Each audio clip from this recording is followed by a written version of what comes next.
తెలంగాణలో 2 రోజుల పాటు వర్షాలు కురిసే అవకాశం ఉందని వాతావరణ శాఖ వెల్లడించింది. పలు జిల్లాలకు ఎల్లో అలర్ట్ జారీ చేసింది వాతావరణ శాఖ. ఇప్పటికే పలు జిల్లాల్లో ఉరుములు మెరుపులతో కూడిన వర్షాలు కురుస్తున్నాయి. నేడు రేపు రాష్ట్రంలోని అన్ని జిల్లాల్లో గంటకు 40 నుండి 50 కిలోమీటర్ల వేగంతో ఈదురుగాలులతో కూడిన వర్షాలు కురుస్తాయని తెలిపింది వాతావరణ శాఖ.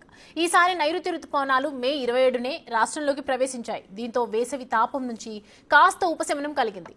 జూన్ 2వ వారం తర్వాత వర్షాలు స్థిరంగా కురుస్తాయని వాతావరణ శాఖ అంచనా వేస్తోంది.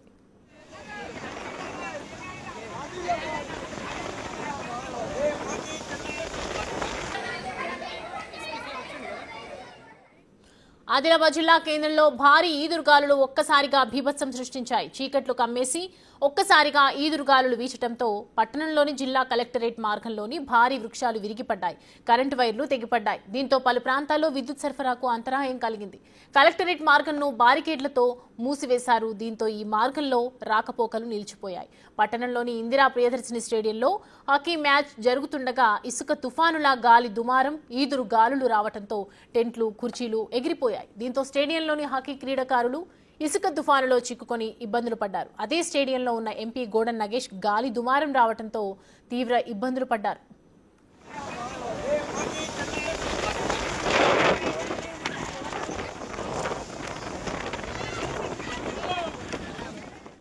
మాన్సూన్పై ముందస్తు చర్యలు చేపట్టడంలో జీహెచ్ఎంసీ జాప్యం చేయడంతో హైడ్రాకు వర్షాకాలం బాధ్యతలు అప్పగించింది రేవంత్ ప్రభుత్వం.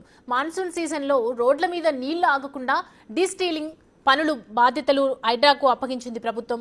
మాన్సూన్ సీజన్పై గ్రేటర్ పరిధిలో పూర్తి స్థాయిలో హైడ్రా పనిచేయబోతోందని ఎంఏయూడీ సెక్రటరీ ఇలంబర్తి స్పష్టం చేశారు. ఇటీవల ముఖ్యమంత్రితో జరిగిన సమావేశంలో జీహెచ్ఎంసీ వర్షాకాలంపై కార్యాచరణ తీసుకోలేకపోతే ఆ పనులను హైడ్రాకు అప్పగిస్తామని స్పష్టం చేశారు.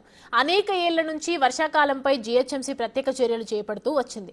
జీహెచ్ఎంసీ కమిషనర్ కర్ణన్ తీసుకున్న ఐఎస్యు, జెడ్యు వాహనాల టెండర్ల అంశం వివాదాస్పదంగా మారడంతో హైడ్రాకు మాన్సూన్ బాధ్యతలు అప్పగించింది ప్రభుత్వం.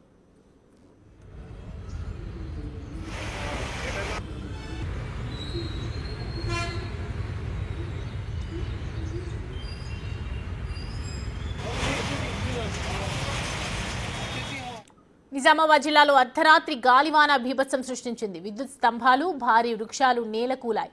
నందిపేట మార్గంలోని మాధాపూర్, దుర్గానగర్, తల్వేదలో విరిగిన వృక్షాలు రోడ్డుకు అడ్డంగా పడిపోయాయి. వాటిని ప్రోక్లైనర్తో తొలగించారు పోలీసులు. నగరంలోని ప్రధాన రహదారిలో భారీ వృక్షాలు నేలకొరిగాయి. కోటగల్లి గడ్డ మీద కాలనీలో ఇళ్లపై చెట్లు, కరెంట్ స్తంభాలు విరిగిపడ్డాయి. కామారెడ్డి జిల్లా మద్నూరు మండలం సోమూరులో 5.7, ఆర్మూర్ మండలం మగిడిలో 5 సెంటీమీటర్ల వర్షపాతం నమోదైంది.